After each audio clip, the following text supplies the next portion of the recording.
In today's video, I'm going to teach you how to print slides with speaker notes. If you've ever wanted a physical copy of your slides that also includes the talking points you prepared, this is exactly what you need.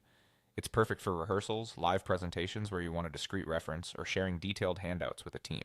Start by opening your presentation. Make sure the file you want to print is fully loaded and that your speaker notes are exactly how you want them to appear.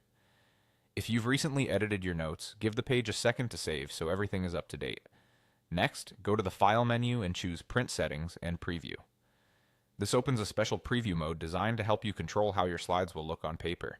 You'll see a toolbar appear above your slides with options that affect layout and output.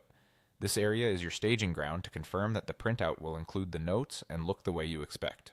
In that preview toolbar, look for the layout dropdown and select one slide with notes. This is the key choice that tells the system to place the slide at the top and your speaker notes directly beneath it on the same page.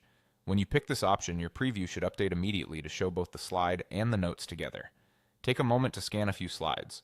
If your notes are lengthy, check that they fit comfortably and are readable. Consider trimming overly long paragraphs or breaking them into shorter lines in the presentation itself so they print cleanly. Also, use the zoom control in the preview to get a closer look and verify that fonts and spacing look clear. When you're satisfied with the preview, click Print. A print dialog will open where you can choose your printer and adjust settings. This is where you decide things like the printer you're sending to, the number of copies, color or black and white, paper size, orientation, and whether to print double-sided. If you're printing a large deck, it's often smart to start with a single page as a test to confirm the size and clarity of your notes. Make sure scaling is appropriate so the notes text isn't too small.